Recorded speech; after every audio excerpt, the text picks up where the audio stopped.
ay dating OFW na nagtrabaho bilang guro sa Cambodia sa loob ng 3 taon. Napakalaking tulong ng SPIMS para sa mga OFWs, lalo't-lalo ng kagaya po sa akin, naninais pong bumalik dito sa Pilipinas para makapagtrabaho. Lalo't-lalo na inline pa rin po sa aking profesyon, which is ang pagtuturo. Pagbalik ko po dito sa Pilipinas, isa po akong maging instrumento na huhubog magtuturo, huhubog sa kakayahan ng mga kabataang Pilipino. Ipinapaabot ko po ang aking taus-pusong pasasalamat sa lahat po ng mga naging programa ng pamahalaan, maging sa inisyatibo din po ng mga agencies sa pamahalaan, maging sa ating Pangulo na rin po na siyang naging instrumento kung bakit po kami nakabalik dito sa Pilipinas at binigyang pagkakataon na makapagturo pa rin po dito sa ating sariling bansa.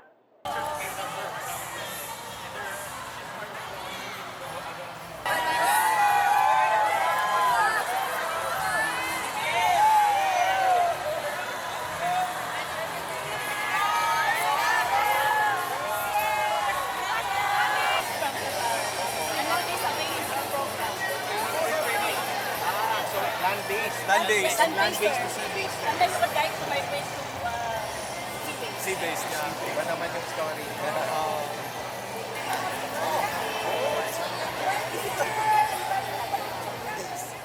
Nagtatrabaho ako sa bansang Qatar. Nagpa-repatriate ako dahil sa takot din sa giyera doon sa amin. So, nakakatakot kasi that time. Kaya napili ko na umuwi ng Pilipinas. Maganda yung ganong programa kasi tinutulungan nila kami ulit bumangon or makahanap ulit ng bagong trabaho na mas better. Nagpapasalamat ako sa Pangulong Marcos sa pagtulong niya sa gaya namin ng mga OFW na napapauwi ng safe dahil nga sa kaguluhan sa ibang bansa.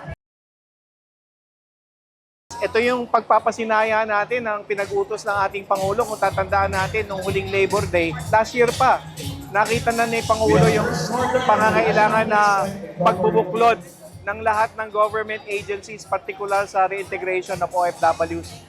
At inatasan ng ating Pangulo ang National Reintegration Network kung saan magkakaroon ng, kakasabi lang, all-of-government approach. Sustainable siya kasi, number 1, mga programa na ito na pinagtibay sa administrasyon ni Pangulong Marcos at may kaukulang pondo at dinuduktong natin yung mga OFW sa mga samut-saring programa sa DTI na mag-install DOST, DepEd, CHED, of course sa OWA at sa DFW. Kung binibigyan ng negosyo at trabaho yung OFW, ay yun yung pangmatagalan, di ba? Sa ating mahal na Pangulo, maraming salamat. Tayo dinalo ng ating Pangulo yung delivery ng service. Siya naman din talaga ang inspirasyon natin para matulungan ang ating mga bagong bayani. At patuloy lang po sa ating mga mahal na OFW.